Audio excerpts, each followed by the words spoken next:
Good evening, everyone. Welcome to News Crayon. So, I am here with the analysis for 2nd of February 2021. जैसे कि कल budget present हुआ था तो आज सारी बजट रिलेटेड न्यूज़ है, but it is not like that in 7 to 8 slides I have covered the entire budget. अगर हम entire budget cover भी कर दें आपके लिए like in 30-40 slides and I keep on speaking for the next 45 to 50 minutes, तो भी वो बहुत ही ज़्यादा बोरिंग हो जाएगा और आपको समझ में कुछ नहीं आएगा. तो अगर बजट कल रिलीज हुआ है तो डोंट बी इन अ हरी कि हमें आज ही सारा इन्फॉर्मेशन मिल जाए, चाहे वो एकदम ओवरलोड हो जाए. इट्स बेटर आप स्टेप बाय स्टेप उसको पढ़ें.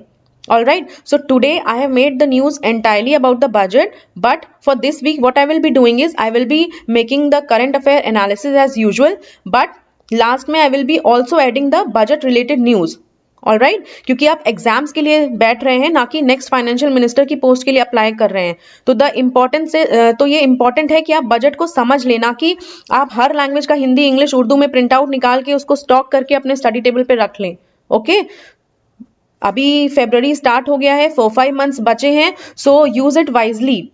हर टॉपिक को सिर्फ उतना ही पढ़िए जितना कि इंपॉर्टेंट है. एक्स्ट्रा पढ़ने से you won't be getting any benefit. All right, so budget 2021 में सबसे पहली इंपॉर्टेंट न्यूज मुझे ये लगी कि 2 new centrally sponsored schemes announce हुई हैं. What are those? Now PM आत्मनिर्भर स्वस्थ भारत योजना. अभी आप देख रहे हैं कि हमारा जो कंट्री है वो कोविड से रिकवर हो ही रहा है, तो हेल्थ केयर सेक्टर में या हेल्थ केयर सेक्टर से रिलेटेड जितनी भी न्यूज आएंगी they will automatically be very important. Okay, तो ये जो स्कीम है दिस इज स्वस्थ भारत योजना, सेंट्रली फंडेड है. 64,180 करोड़ रुपीस को 6 ईयर्स के लिए अनाउंस किया गया है. इसके प्रोविजंस में क्या क्या है कि PM national institution for health भी बनना है एक, और 4 regional national institutes of virology भी बनने हैं. 2 mobile hospitals, 15 health emergency operation centres, and also the establishment of critical care hospital blocks in 602 districts and 12 central institutions.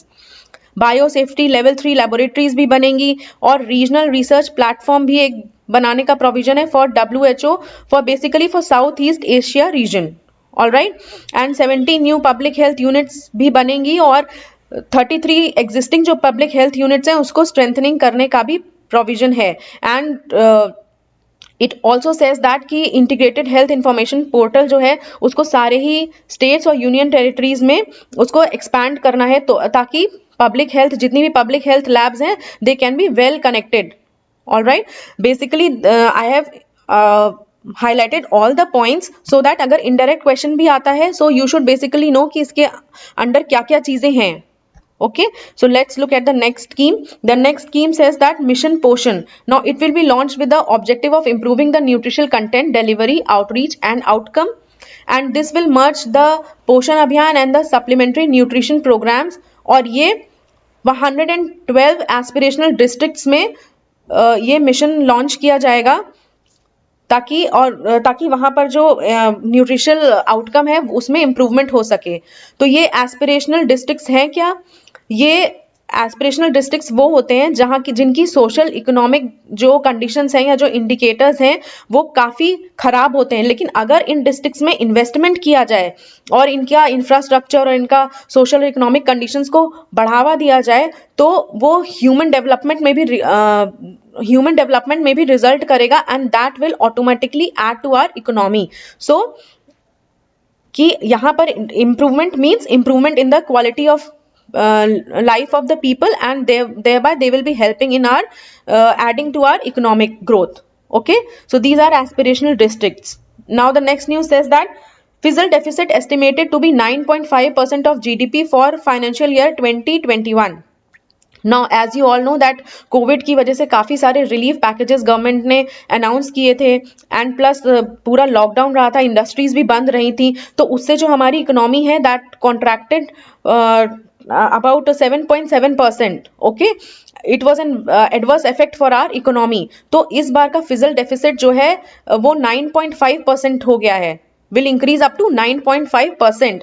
Now what is fiscal deficit? Those who are from economic background उनके लिए तो easy है, but non economic background के students के लिए fizzle deficit आप आसान भाषा में ये समझिए कि जितनी भी गवर्नमेंट की जो इनकम है जो थ्रू टैक्सेस एंड नॉन डेप्ट कैपिटल रिसीप्ट्स एंड जितना भी है उसमें से अगर हम टोटल एक्सपेंडिचर गवर्नमेंट का माइनस करेंगे तो वो जो है फिजिकल डेफिसिट होता है। ओके, तो फिजिकल डेफिसिट कैसे कैलकुलेट होता है? बिकॉज अगर डेफिसिट है तो दैट मीन्स गवर्नमेंट का एक्सपेंडिचर ज्यादा होगा, तो टोटल एक्सपेंडिचर में से हम अगर टोटल इनकम गवर्नमेंट की माइनस करेंगे so will be getting the physical deficit. Okay, but physical deficit in a way it means that कि गवर्नमेंट ने काफी ओवर स्पेंडिंग कर दिया है, और but sometimes it is a good indicator also कि अगर गवर्नमेंट ने ज्यादा स्पेंड किया है तो वन शुड लुक अबाउट कि कौन से सेक्टर्स में स्पेंड किया है। Suppose government is spending in construction of highways, roads, ports, airports, infrastructure development में स्पेंड कर रही है, तो that means it will help in boosting the economic growth and it will lead to job creation. तो जो deficit है वो automatically cover हो जाएगा। बट अगर इन सेक्टर्स में भी स्पेंड नहीं है और बार बार ये फिजिकल डेफिसिट हर बार रिकर हो रहा है, तो दैट मीन्स कि government is spending beyond it's means. Okay, so deficit का मतलब ऑलरेडी गवर्नमेंट जो है लॉस में है, तो एक्सपेंडिचर्स जो गवर्नमेंट ने खर्चे किए हैं वो ज्यादा होंगे। जैसे इस बार के साल में ज्यादा हुए, बहुत सारे अनएक्सपेक्टेड रिलीफ पैकेजेस अनाउंस करने पड़े because of the lockdown. Industries बंद रही तो हमारा जो प्रोडक्शन था वो भी काफी कम हुआ। ओके, और जो गवर्नमेंट की जो इनकम थी उस वजह से वो कम हो गई। So this year was deficit and the deficit will and the deficit is estimated to increase up to 9.5%। All right, so कुछ की एरियाज हैं जिसका कि जो डेवलपमेंट या जो जितना भी गवर्नमेंट ने स्पेंड किया है that you should know. Government अभी अगर आप न्यूज़ पढ़ रहे हैं तो गवर्नमेंट जो है इंफ्रास्ट्रक्चर के डेवलपमेंट पे और वहाँ के basically to provide its citizens a good life, तो वहाँ पे वो काफ़ी ज़्यादा गवर्नमेंट जो है वो स्पेंड कर रही है। तो दीज आर सम की एरियाज। ओके, अर्बन डेवलपमेंट में क्या है? Jal Jeevan mission to provide tap water connections to 2.86 crore households, and Swachh Bharat mission would be implemented for over 5 years from 2021 to 2026 on an outlay of 1.41 lakh crore. Now, two new metro technologies, Metro Light and Metro Neo, would be used in two tier cities and the peripheral parts of tier 1 cities.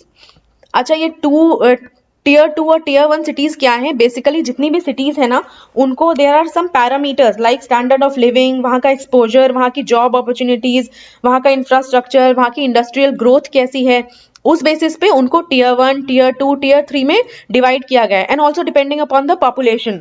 तो अगर हम tier 1 cities की बात करें so they are Mumbai, Delhi, Kolkata. Tier 2 cities की बात करें so they are Kanpur, Chandigarh, Dehradun, Lucknow. And tier 3 cities में आता है मदुरई, नासिक, त्रिची, जहाँ की पॉपुलेशन भी काफी कम है, less than 1 million. Okay, so basically these are the division of the cities, tier 1, tier 2 and tier 3। The third head is vehicles.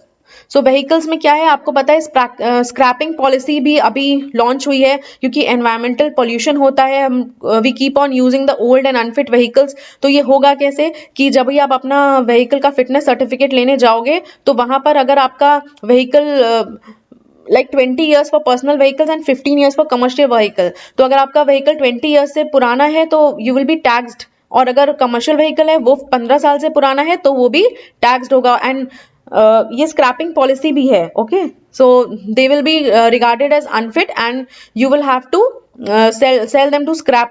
Okay, now what is under manufacturing के लिए क्या है? 1.97 lakh crore for the next 5 years के लिए plan किया है to invest in production linked incentive scheme in 13 sectors, that is to create and nurture manufacturing global champions for an Atmanirbhar Bharat. और ये मित्रा स्कीम है, that is mega investment textile parks, जिसमें कि 7 textile parks को 3 साल में स्टैब्लिश करने का भी प्रोविजन है। The next heading is about infrastructure. Infrastructure में 20,000 करोड़ एलोकेट किए हैं फॉर डीएफआई। डीएफआई मैंने कल की न्यूज में भी कवर किया है। That will be acting as a provider, enabler and catalyst for infrastructure financing. Okay, and yes, as you all know, India is still seen as an agricultural country, so agriculture का जो भी plan है, जो भी budget में आया है, that is also important. तो एग्रीकल्चर में क्या है कि जो उनका क्रेडिट टारगेट है उसको 16.5 लाख करोड़ से इंक्रीज कर दिया है फॉर 2021 टू 2022। और फोकस एरियाज कौन से होंगे? They will be animal husbandry, dairy, fisheries, all right. और 5 मेजर फिशिंग हार्बर्स जो हैं, that is Kochi, Chennai, Visakhapatnam, Paradip and Petuaghat, इनको डेवलप करना है as hubs of economic activity. Okay, and state run agriculture produce marketing committees, that is APMCs can now access the 1 lakh crore agriculture infrastructure fund.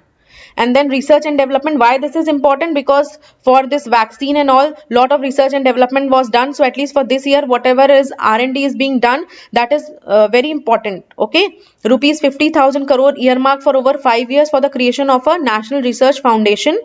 That will be an umbrella body so that it will fund the research across a range of disciplines, that is from science and technology through humanities. Education के लिए भी ऐसा ही plan है कि एक education commission setup करने का, जिसके कि 4 सेपरेट व्हीकल्स होंगे, 4 सेपरेट डिविजन्स होंगे, you can say. And what will they do? They will B standardizing, accrediting, regulating and funding the various institutions. And this is very important that one central university will be coming up in Leh Ladakh. Okay, so this was the last slide for today, and I hope somewhat budget is clear to you, and I will keep adding the news for the budget till I feel that I have covered all the important areas for the budget. Okay, so keep preparing for your exams. I hope you all enjoyed this session. Stay safe, stay good. Thank you so much for watching. Take care.